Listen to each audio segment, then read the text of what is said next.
नमस्कार दोस्तों, environment science के सबसे बेहतरीन प्लेटफॉर्म इन्वारो अकेडमी पे मैं सतेंद्र चौधरी आप सभी का एक बार फिर बहुत बहुत स्वागत करता हूं।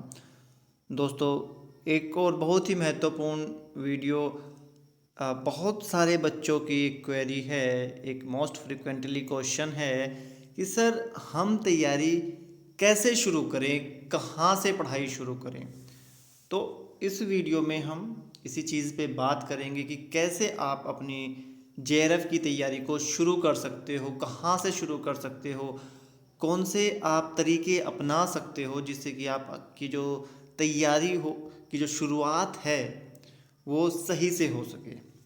देखिए, एक बहुत पुरानी कहावत है कि अगर आपका स्टार्टिंग, आपकी शुरुआत जो है वो अच्छी होती है तो ज़्यादातर चांसेस रहते हैं कि आप सफल हो जाओगे, आपकी सफलता के जो चांसेस हैं वो इंक्रीज हो जाएंगे। तो दोस्तों, बड़े ध्यान से सुनिएगा, बहुत ही इम्पोर्टेंट वीडियो रहेगा आपके लिए अगर आप जेआरएफ की तैयारी कर रहे हैं और इस कन्फ्यूज़न में हैं कि कैसे तैयारी को शुरू करें। तो दोस्तों, ये मैं Satendra Chaudhary, environmental research scientist, environmental consultant, environmental educator. यहाँ पे मैंने थोड़ा अपने क्वालिफिकेशन के बारे में बताया। आप हमसे जुड़ सकते हैं इन्वारो अकेडमी 7696180020। अगर आप अच्छा स्टडी मटेरियल चाहते हैं पढ़ने के लिए, आपके पास में बुक्स नहीं है, नोट्स नहीं है और आप कोई क्वेरी मेरे तक पहुंचाना चाहते हैं तो आप इस नंबर पे मुझे व्हाट्सअप करें। अपना नाम, अपनी जगह का नाम, कॉलेज का नाम, ईमेल एड्रेस, मैं आपको एक ब्रॉडकास्ट लिस्ट में ऐड करूँगा और जिसके माध्यम से आपको जो है स्टडी मटेरियल मिलता रहेगा। इसके अलावा आप मुझे टेलीग्राम पे फॉलो कर सकते हैं, हमारे चैनल को सब्सक्राइब कर सकते हैं, इंस्टाग्राम पे, फेसबुक पे और यूट्यूब पे तो हम हैं ही। तो अगर आप जेआरएफ करना चाहते हैं, इन्वायरमेंट के फील्ड से रिलेटेड जितनी भी जानकारी आपको चाहिए वो हम आप तक पहुंचाते हैं इन सभी माध्यमों के माध्यम से। तो हमारे चैनल को सब्सक्राइब कर लें और लगातार हमसे जुड़े रहें दोस्तों। तो यहाँ पे आज का वीडियो शुरू करने से पहले, क्योंकि टॉपिक जो है वो एक बहुत ही सेंसिटिव टॉपिक है कि आपको क्या करना चाहिए, कैसे करना चाहिए। ठीक है, जब आप ये किसी से पूछते हैं तो आपको ज़्यादा बेहतर पता होता है इस चीज़ के बारे में। अगर हम थोड़ा सा इस पर डिटेल में बात करें कि मुझे कैसे पढ़ना चाहिए, ये मुझे आपसे बेहतर कोई नहीं जानता। ठीक है भाई, कोई बच्चे दिन में पढ़ते हैं, कोई बच्चे शाम को पढ़ते हैं, कोई बच्चा रात को पढ़ता है। ये एक तो पढ़ने का तरीका, क्या पढ़ें इस पे हम काफ़ी बात कर चुके हैं। ठीक है, बट फिर भी अगर हम एक रणनीति बनाएं कि हम कहाँ से शुरू करें, तो उस चीज़ को शुरू करने से पहले मैं आपको एक छोटी सी स्टोरी सुनाना चाहता हूँ। ठीक है, बहुत ही आ, एक आप ये कहिए कि लाइव एग्जाम्पल है हमारे जीवन का, जिससे कि आपको ये चीज़ पता चलेगी कि चीज़ें कितनी महत्वपूर्ण होती हैं। बात है, एक क्रिकेटर हुए हैं इरफान पठान, बहुत ही अच्छे क्रिकेटर रहे हैं। जब उन्होंने अपने जीवन में खेलना शुरू किया था तो वो एक बहुत ही बेहतरीन बॉलर थे। कहा जाता था कि ये रिवर स्विंग में वसीम अकरम जैसे को टक्कर देंगे, भविष्य में इनका रिकॉर्ड इतना अच्छा होगा। उनका करियर जो है वो बहुत ही अच्छा जा रहा था। तो फिर कोच ने कहा उनके कि भाई यार, तुम्हारी बॉलिंग तो लाजवाब है, बट अगर तुम बैटिंग पे ध्यान दोगे तो तुम एज ए ऑलराउंडर जो है टीम में लंबे टाइम तक टिक पाओगे। अच्छी टिप थी, ठीक है। बट क्या हुआ, वहाँ से इरफान पठान ने अपनी बॉलिंग जो कि उनकी स्ट्रेंथ थी उस पर ध्यान देना कम शुरू कर दिया और बैटिंग पे ध्यान देना ज़्यादा शुरू कर दिया। उसको लगता था कि हाँ, बॉलिंग तो मेरी अच्छी है ही, बैटिंग भी ठीक होगी, तो थोड़े से टाइम के लिए उन पर चमक तो आई। एज ए ऑलराउंडर वो उन्होंने अच्छा खेला, बट क्या हुआ, अपनी स्ट्रेंथ को इग्नोर करने की वजह से वो टीम से बाहर हो गए। भैया, आपकी जो स्ट्रेंथ है उसको कभी इग्नोर मत करो। ठीक है, अगर वो बॉलिंग पे 80% 90% फोकस करके 10% जो है वो बैटिंग पे फोकस करते तो वो आज भी टीम में होते। उन्होंने क्या कर दिया, उल्टा कर दिया। जो उनकी स्ट्रेंथ थी, उनको लगता था भाई ये चीज़ तो मैं कर ही लूँगा, ठीक है, ये चीज़ तो मैं कर ही लूँगा, बॉलिंग में तो मैं आज के टाइम पे मुझसे बेहतर कोई रिवर्स स्विंग कर नहीं रहा है, बट बैटिंग करूँगा तो ऐसा हो जाएगा। बट ऐसा नहीं होता है। जितने भी महान लोग हुए हैं उन्होंने अपनी बेस्ट चीज़ को हमेशा बेस्ट रखने के लिए उसी पे ज़्यादा फोकस किया है। ठीक, ब्रूसली कहते थे कि भाई मुझे इस चीज़ से परवाह नहीं है कि किसी को 10,000 मुँह आते हैं, मुझे उस चीज़ की परवाह है कि एक बंदे ने एक ही मुँह का 10,000 बार प्रैक्टिस किया है, तो वो मुँह में कैसे, उस मुँह से मैं कैसे बचूंगा। तो कहानी का जो मोरल है, बताने का जो मेरा मेन मोटिव है ये है कि आप सभी के कुछ विषय अच्छे होंगे, कुछ सब्जेक्ट अच्छे होंगे, ठीक है, सभी एमएससी कर रहे हैं या कर चुके हैं, तो उन विषय पे जो भी हमारे सब्जेक्ट हैं आपके, जो हमारे सिलेबस में हैं, उनमें से जिन पे आपकी मास्टरी है, उनसे आपका एक भी क्वेश्चन गलत नहीं होना चाहिए। उनको इग्नोर मत करना, उनको आपने फोकस करके रखना है, बाकी चीज़ों पे थोड़ा थोड़ा ध्यान देके उनको मजबूत करना है। ठीक है, तो ये कहानी मैंने इसलिए बताई है कि हाउ टू प्रिपरेशन फॉर नेटा JRF, कि भैया आप के जो विषय अच्छे हैं, सब्जेक्ट अच्छे हैं, उनसे आप ज़्यादा स्कोर कर सकते हो। बस ये देखना है कि कौन सा विषय आपका अच्छा है, कौन से विषय पे आपने ज़्यादा ध्यान देना है। तो इससे पहले कि जितने भी वीडियोस आई हैं मैं उनमें बता चुका हूँ कि भैया ये वीडियो देखनी ही देखनी है आपने, सारी के सारी बहुत ही इम्पोर्टेंट वीडियो हैं। इस पे भी बहुत सारे क्वेश्चंस आए हैं अभी तक, और बहुत सारे बच्चों की अभी भी क्वेरी है, सर न्यूमेरिकल कहाँ से करें। भैया ये 212 214 न्यूमेरिकल हैं, पहले ये सोल्व कर लो, उसके बाद एक तो न्यूमेरिकल बचेगा, उसको बाद में देख लेंगे। ऐसे ही थ्योरी के क्वेश्चन, ये इस टाइप के जब मुझे मैसेज आते हैं, सर न्यूमेरिकल सोल्व कर दो, ये क्वेश्चन जो मैं ऑलरेडी कर चुका हूँ, तो जाहिर सी बात है वो केवल डिस्टर्बेंस ही क्रिएट करते हैं। तसल्ली से पहले ये सारी वीडियो देखिए तो सही, 212 214 न्यूमेरिकल नोट करो तो सही, उसके बाद में क्या होता है देखी जाएगी। इतना करने के बाद में आपका जो लेवल बनेगा, उस लेवल पे आके आप में कितने चेंजेस होंगे वो भी तो आपने देखना है। आज के दिन ही आप ये सोचते हो कि भैया चेक किया नहीं है आपने, एक भी वीडियो नहीं देखा है, और मुझे बार बार मैसेज कर रहे हो कि सर ये न्यूमेरिकल समझा दो, ये न्यूमेरिकल बता दो। भैया देखो तो सही पहले आप, ठीक है। तो मैं आप लोगों से रिक्वेस्ट करूँगा इस चीज़ की कि सीक्वेंस में चलो, सारे न्यूमेरिकल देखो, सारी वीडियोस देखो, उसके बाद कोई क्वेरी आती है डेफिनेटली उसको हम देखेंगे। इम्पोर्टेंट टॉपिक्स सारे इस वीडियो में हैं, कैसे पढ़ना है, कितना पढ़ना है, सब कुछ बताया है। इस वीडियो को इग्नोर मत करना, इससे बाहर JRF नहीं आता है। अब ये मेजर टॉपिक्स हैं पिछले वीडियो में भी हमने इनकी बात की थी। इन्हीं वीडियो के अराउंड JRF का एग्ज़ाम होता है, ठीक।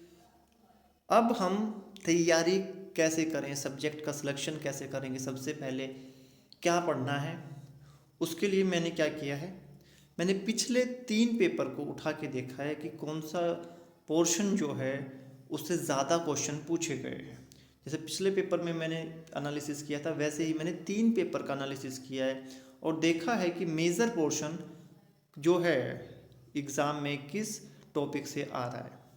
तो अगर 2020 की बात करें तो एयर पोल्यूशन से 20 क्वेश्चन, इकोलॉजी से 16 क्वेश्चन, स्टैटिक्स से 12 क्वेश्चन, इन्वायरमेंटल केमिस्ट्री से 6 क्वेश्चन, एनर्जी से 6 क्वेश्चन, EIA से 8 क्वेश्चन, इस टाइप से आपको क्वेश्चन आए हैं। तो आप देख रहे हैं सबसे बड़े जो ग्राफ हैं, 3 मेजर ग्राफ, एयर पोल्यूशन का है, इकोलॉजी का है और आपका स्टैटिक्स का है, उसके बाद में EIA का है। तो यहाँ से एक क्लियर आइडिया आपको ये मिल रहा है कि भाई 2020 में एयर पोल्यूशन इकोलॉजी जो है वो दो टॉप के सब्जेक्ट रहे हैं। नेक्स्ट अगर हम बात करें दिसंबर 19 का जो पेपर था उसमें 25 क्वेश्चन एयर पोल्यूशन से आए थे, इकोलॉजी से 18 क्वेश्चन आए थे। दो पैराग्राफ आए थे, दोनों के दोनों एयर से थे। एक ग्लोबल टेम्परेचर पे था और एक शायद आपका ओजोन पे था। और इकोलॉजी से 18 क्वेश्चन और स्टैटिक्स से आपको 10 क्वेश्चन, ईआईए से 8 क्वेश्चन जो हैं आपको 2 दिसंबर 2019 के पेपर में आए थे। तो यहाँ भी आप देख रहे हैं तो पहली पोजीशन पे क्या है, एयर पोल्यूशन, और दूसरी पे आपका इकोलॉजी है। तो वहीं पे आप जून की अगर बात करें तो जून में एयर पोल्यूशन से आपको 19 क्वेश्चन आए थे, 19 क्वेश्चन आए थे, और इकोलॉजी से आपको 23 क्वेश्चन आए थे। तो पहली दो पोजीशन पे अगेन कौन है, एयर पोल्यूशन और इकोलॉजी। उसके बाद में स्टैटिक्स, आपका ईआईए, और बाकी से अब मैंने लिखा हुआ है क्वेश्चन, आपको क्वेश्चंस आए थे इस टाइप से। अगर आप इन तीनों पेपर को देखें ध्यान से तो आपको एक चीज़ क्लियर हो रही है भाई कि एयर पोल्यूशन और इकोलॉजी इनसे सबसे ज़्यादा क्वेश्चन पूछे जा रहे हैं। तो जैसे मैंने आपको वीडियो शुरू करने से पहले इन पठान का एग्जांपल दिया कि आपकी स्ट्रेंथ ठीक है कहाँ पे है, तो मुझे लगता है कि एयर पोल्यूशन और आपका इकोलॉजी ये दोनों पोर्शन हम सभी लोग पढ़ते हैं, ठीक है, और इतने ज़्यादा ये ना थ्योरेटिकल हैं और ना ही ये इतने ज़्यादा न्यूमेरिकल वाले पोर्शन हैं। ठीक ठीक, तो हमारी जो स्ट्रेंथ है वो यहाँ पे है, ठीक है, इकोलॉजी और एयर पोल्यूशन पे हमारी स्ट्रेंथ है। तो हमें ये देखना है कि इन दोनों पोर्शन से तो क्वेश्चन गलत होना ही नहीं चाहिए।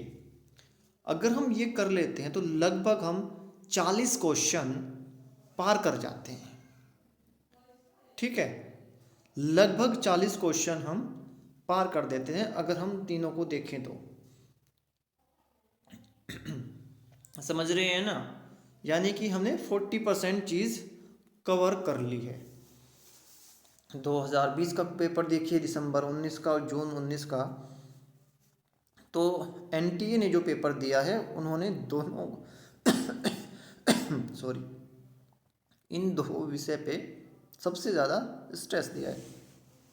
तीसरा सब्जेक्ट स्टैटिक्स और आपका ईआईए, इन दोनों में बहुत ही तगड़ी टक्कर चल रही है। तो ईआईए में जैसे मैंने आपको बताया जितने भी लेजिस्लेशन हैं, एक्ट हैं, प्रोटोकॉल हैं, छोटे छोटे शॉर्ट वीडियोस, शॉर्ट नोट्स मैंने आपको दे दिए हैं। एक वीडियो भी मैंने बनाया था, जितने भी प्रोटोकॉल हैं, कन्वेंशन हैं, उन पे मेरे चैनल पे है, आप देख सकते हैं। तो उसकी एक समरी बनाइए। ज़्यादा से ज़्यादा क्या पूछा जा रहा है इन क्वेश्चन पे, बहुत ही बेसिक सी चीज़ें पूछी जा रही है कि भाई ये रूल कब आया, इस रूल ने किसको रिप्लेस किया, ठीक, एक दो क्वेश्चन तो हाई लेवल का आना ही है। बट अगर आप समरी बनाएंगे जितने भी एक्ट हैं, प्रोटोकॉल हैं और आपके कन्वेंशन हैं, तो डेफिनेटली उनसे आपको क्वेश्चन फंस जाएगा। और बाकी ईआईए के जो बेसिक क्वेश्चन हैं उनको आप कीजिए। स्टैटिक्स की बात ये है, मैंने आपको एक बुक फॉरवर्ड भी की है कि आज जो मेजर उसमें टॉपिक्स हैं, आपका टी टेस्ट हो गया, ठीक है, काई स्क्वायर हो गया, और आपका एफ रेशो पे जो है, और बेसिक थ्योरी जो है उस पर क्वेश्चंस आ रहे हैं अभी। तो प्रीवियस ईयर के क्वेश्चन उठाओ और उनको अराउंड क्वेश्चन देखो। तो इन तीनों के हिसाब से, तीन पेपर के एनालिसिस के बाद में अगर आप ये देखें कि कहाँ से शुरू करें, तो मैं कहूँगा एयर पोल्यूशन से शुरू करो। ठीक है, फिर वही चीज़ आ जाती है जो मैंने स्टार्टिंग में बताया कि भाई हर बंदे का अपना तरीका होता है, उसे पता है कि पहले क्या पढ़ना है। बट अगर हम बिल्कुल निचोड़ पे आ जाएं, हमें फिर भी कन्फ्यूज़न है, तो मेरा मानना है कि एयर पोल्यूशन की बुक उठाओ। मैंने चैप्टर फॉरवर्ड कर दिया है। 2 चैप्टर हैं आपका, एक जिसमें एयर पोल्यूशन के बारे में है और दूसरा ओजोन और आपके सारी चीज़ें जो हैं ग्लोबल क्लाइमेट चेंज, इस पे वो दोनों चैप्टर से सबसे पहले क्या करना है, जो इम्पोर्टेंट टॉपिक मैं बता चुका हूँ। ये क्वेश्चन भी बार बार आ रहा है कि सर गिलबर्ट मास्टर के इम्पोर्टेंट टॉपिक आप बता दो। भैया यार इंस्ट्रक्शन फॉलो करोगे, कुछ करोगे, रजाई से मुंह निकालोगे यार, तभी तो कुछ होगा। ठीक है, एक ही क्वेश्चन आप मुझे बार बार फॉरवर्ड करोगे, कहाँ से शुरू करें सर इम्पोर्टेंट टॉपिक। भैया पूरा वीडियो बनाया है 40 मिनट का, तसल्ली से वो देखो तो सही। इस टाइप के जो क्वेरी हैं, मैं अगर उनका रिप्लाई ना करूं तो आप मुझे ये नहीं कह सकते कि मैंने रिप्लाई नहीं किया। भैया हम ऑलरेडी जो चीज़ कर चुके हैं, बार बार आपको बताया जा रहा है कि यहाँ से वीडियो देखिए, भाई ये वीडियो मत आप भूलना देखना, उसके बाद भी आप नहीं देख रहे हो, फिर वही चीज़ सेम क्वेश्चन रिपीट हो रहा है। ठीक है, 10-15 मैसेज रोज इस चीज़ के आ जाते हैं, सर गिलबर्ट मास्टर की बुक के इंपॉर्टेंट टॉपिक, एक एक चीज़ बताई हुई है भाई, बस आपने फॉलो करना है। हम आपके सपोर्ट में हैं, दिन रात आपके सपोर्ट में लगे हुए हैं। कोशिश है कि ज़्यादा से ज़्यादा हम आपको सपोर्ट करें, ज़्यादा से ज़्यादा, क्योंकि जब हम किसी से जुड़ जाते हैं तो हमारी रिस्पॉन्सिबिलिटी खुद की बढ़ जाती है। तो मेरा मोटिव वहाँ पे रिप्लाई ना करने का यही रहता है कि भाई इसने देखा तो है नहीं, हमने 50 बार इसको कहा कि ये चीज़ देखो, जो वो देख ही नहीं रहा है तो फिर वो करेगा क्या। तो शुरुआत कहाँ से करनी है, एयर पोल्यूशन से। एयर पोल्यूशन के टॉपिक कौन से पढ़ने हैं वो बता चुके हैं, दोनों चैप्टर के वो टॉपिक क्रैम कर लो, एक एक लाइन को हाईलाइट करके खा जाओ, साथ में क्वेश्चन निकालो, क्वेश्चन सोल्व करो, जैसे क्वेश्चन सोल्व करने को कहा है वैसे करो। एयर पोल्यूशन करने के बाद में, दोनों चैप्टर करने के बाद में गिलबर्ट मास्टर के आप पाओगे कि लगभग आपके 20 क्वेश्चन भैया पक्के हो गए। ठीक है, जैसे स्टैंडर्ड वगैरह के लिए जो परमिसिबल वैल्यू है, वीडियो बनाई हुई है भाई, वो वीडियो देखो, हर साल उस वीडियो से 1 या 2 क्वेश्चन मिल रहा है, करना तो अल्टीमेटली आप ही को पड़ेगा। तो यहाँ पे हाईलाइट कर लो, बोल्ड कर लो, अंडरलाइन कर लो, कहाँ से शुरू करना है, एयर पोल्यूशन से। एयर पोल्यूशन कहाँ से पढ़ना है, सबसे पहले गिलबर्ट मास्टर से, साथ में वीडियो देखना है एयर पोल्यूशन का जो है, और प्रीवियस ईयर के क्वेश्चन करके ख़त्म कर देना है। टारगेट रख लो। ठीक है, 2 चैप्टर हैं एयर पोल्यूशन के, 25 दिन लगा लो, दोनों चैप्टर 25 दिन में क्वेश्चन के साथ में साइड कर देने हैं भाई। उसके बाद में इकोलॉजी दूसरे नंबर पे। ठीक है, या आप इकोलॉजी भी पहले पढ़ सकते हो अगर आपने इकोलॉजी शुरू करना है, सेम वही चीज़ करनी है, इकोलॉजी पढ़ो, प्रीवियस ईयर के क्वेश्चन करो, साइड कर लो। तीसरे नंबर पे क्या पढ़ना है आपने, ठीक है, जैसे मैंने बताया EIA का चैप्टर तो मैंने सेंड कर ही दिया है, नोटिफिकेशन जो है ड्राफ्ट नोटिफिकेशन 2006, उससे भी क्वेश्चन आपको मिलते हैं, और प्रीवियस ईयर के क्वेश्चन। 3 चीज़ आपने साइड कर दी। एनर्जी का चैप्टर मैंने दे दिया है, न्यूमेरिकल सारे सोल्व कर लिए हैं, 1-2 न्यूमेरिकल जो रह गए उन पे भी हम काम कर लेंगे, इसको साइड कर लो। इस टाइप से धीरे धीरे, जैसे जैसे ग्राफ है ना, जैसे जैसे बार दिख रहे हैं, वैसे वैसे आप पढ़ो। स्टैटिक्स को रोज़ थोड़ा सा पढ़ो, ठीक है, थोड़ा थोड़ा थोड़ा थोड़ा रोज़ पढ़ो, 2-2 4-4 क्वेश्चन रोज़ इसके देखो आप, मतलब डिवाइड करो 3 चीज़ें। बार बार यही कहता हूँ कि प्रीवियस ईयर के क्वेश्चन 10 रोज कर लिए, टॉपिक जो बता दिए अभी शुरुआत में मैंने बताया कि या तो इकोलॉजी पढ़ो या आप क्या पढ़ो, एयर पोल्यूशन, उससे पढ़ो, और अपना उसके क्वेश्चन करते रहो साथ साथ। मान लो आपने 1 हफ्ते में या 10 दिन में एयर पोल्यूशन का चैप्टर ख़त्म कर दिया इम्पोर्टेंट टॉपिक करके, प्रीवियस ईयर के 4-5 पेपर उठाओ पहले, ज़्यादा नहीं, 4-5 ईयर के पेपर उठा के 4-5 पेपर उठा के क्वेश्चन निकालो और उनको करो, देखोगे कितना आपको आता है। ठीक है, ऐसे आप करोगे तो डेफिनेटली कुछ दिनों में, लगभग 60 दिनों में अगर ये अपनी चीज़ फॉलो कर ली तो आपको लगेगा कि भैया अब कुछ नहीं बचा है। ठीक, अगर आप देखो तो नेचुरल हजार्ड से केवल एक एक क्वेश्चन ही आया है। अगर आप नेचुरल हजार्ड से शुरू करोगे, ठीक है, क्योंकि अभी एनर्जी ज़्यादा है, अभी जख्म भी नया है जिनका नहीं हुआ है, तो कितना टाइम इस पर वेस्ट कर दोगे। या एनालिटिकल टेक्निक पे 3 क्वेश्चन 2 क्वेश्चन आ रहे हैं। ठीक, आपने सैम पढ़ लिया, टैम पढ़ लिया, ये पढ़ लिया, वो पढ़ लिया, 1 महीना इसी पे निकाल दिया, क्वेश्चन कितने आए, 2 या 3। ठीक है, जो तरीका बताया वो नहीं अपनाया उसके लिए कि भैया सारी टेक्निक्स लिखो, उनके प्रिंसिपल लिखो और किस टेक्निक से क्या हम मेज़र करते हैं वो लिखो। ऐसा एक समरी बनाओ, डेफिनेटली 1 या 2 क्वेश्चन आपका उससे क्लियर हो जाता है।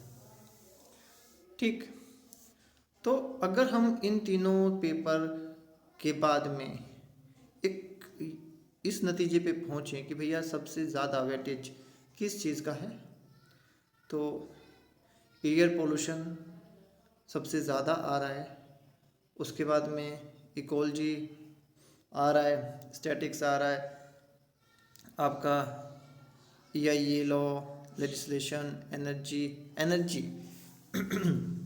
एनर्जी पे भी अगर हम बात करें तो सबसे पहले तो भैया सारे न्यूमेरिकल सोल्व करो। उसके चैप्टर दिया है एनर्जी का, शायद 40 पेज हैं, उसको अच्छे से कर लो। उसके बाद में जो बिल्कुल नया क्वेश्चन उठा के आ गया, भैया देखो वो तो किस बुक से उन्होंने दे दिया। मैं हमेशा बोलता हूँ 100% 100% पेपर सोल्व नहीं कर सकते आप, बट जो चीज़ कर सकते हैं उसमें तो आप अच्छे बनिए। आपने एयर पोल्यूशन कर लिया, इकोलॉजी कर लिया, लॉ एंड लेजिस्लेशन कर लिया, एनर्जी कर लिया, ठीक है, उसके बाद में रॉक्स एंड मिनरल कर लिया, इनके प्रीवियस ईयर के क्वेश्चन कर लिए, तो आपका लगभग 60% काम हो गया। ठीक, 60% से ज़्यादा काम हो गया आपका, ये कहिए। इसमें थोड़ा सा ऐड केमिस्ट्री के बेसिक्स, इन्वायरमेंटल केमिस्ट्री के बेसिक्स जो है, ठीक है, केमिस्ट्री के नहीं, उन पे आपने थोड़ा ध्यान दिया, प्रीवियस ईयर के क्वेश्चन किए। धीरे धीरे जब आप ऐसे बढ़ोगे इस ग्राफ की तरफ, तो आपका जो प्रिपरेशन होगी वो अप टू डेट रहेगी। ठीक है, आपको लगेगा कि भाई ये मैंने ज़्यादा चीज़ कर ली। इस एनर्जी को जो अभी आप में बनी हुई है, इसको अच्छे से यूटिलाइज करो। जो मटेरियल मैंने आपको दे दिया वो मोर देन सफिशिएंट है। फिर भी बच्चे सर ये टॉपिक रह गया, वो टॉपिक रह गया, भैया प्लीज़ इसको अमेज़ोन या फ्लिपकार्ट की तरह ट्रीट मत करो। मेरा काम है JRF कराना, आपका गेट में आपकी हेल्प करना, ARSNet में हेल्प करना, आपको जॉब्स बताना, आपको इंफॉर्मेशन देना कि अभी क्या चल रहा है। ये चीज़ कि भैया मेरे को ये चीज़ चाहिए, वो चीज़ बहुत ही मुश्किल हो जाएगी मेरे लिए, वो चीज़ मैं कर भी नहीं पाऊँगा। हम आपको बता रहे हैं कि भाई इस तरीके से पढ़िए। इतना आपने पढ़ लिया, उसके बाद में आपको कुछ चीज़ चाहिए तो डेफिनेटली हम कोशिश करेंगे, इतना तो करो। मैंने आपको इतना सारा मटेरियल दे दिया भाई, 2-3 इम्पोर्टेंट बुक्स दे दी, उनके इम्पोर्टेंट बुक के चैप्टर दे दिए, रोज़ शॉर्ट नोट दे रहा हूँ, इतनी वीडियो बनी, उतना तो करो। उतना जब कर लोगे, क्रैम हो गया, याद हो गया, प्रीवियस ईयर के क्वेश्चन पेपर हो गया, फिर भी हमें लगता है कि और पढ़ना है, तो हम और पढ़ने का मटेरियल आपको देंगे। ठीक है, JRF की तैयारी करो, मटेरियल इकट्ठे करने के चक्कर में मत पड़ो।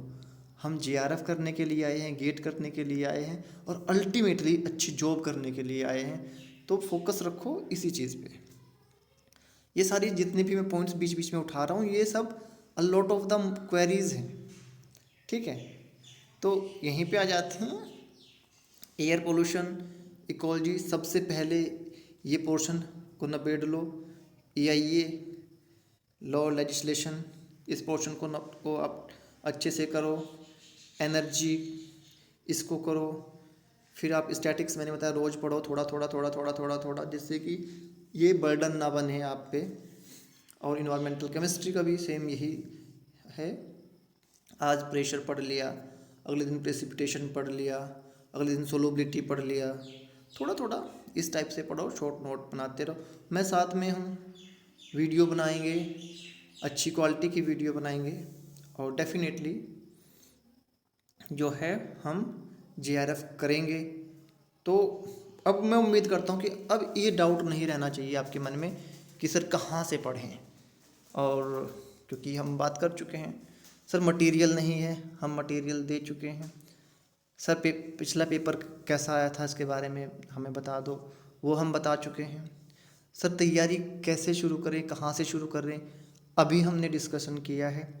दोस्तों नेक्स्ट कोई क्वेरी आपकी है इस टाइप की लॉजिकली, जिस पे मैं वीडियो आप बनाना चाहते हैं, मेरी देखना चाहते हैं कि भाई इस पे वीडियो होना चाहिए, और चाहे जॉब से रिलेटेड हो, फेलोशिप से रिलेटेड हो, JRF से रिलेटेड हो, गेट से, नेट से, वॉटेवर जो भी आपकी क्वेरी है लॉजिकली अगर है जिसका बहुत सारे बच्चों को एक साथ फ़ायदा हो, डेफिनेटली मैं उस पर चीज़ सर्च करूँगा, पढ़ूँगा।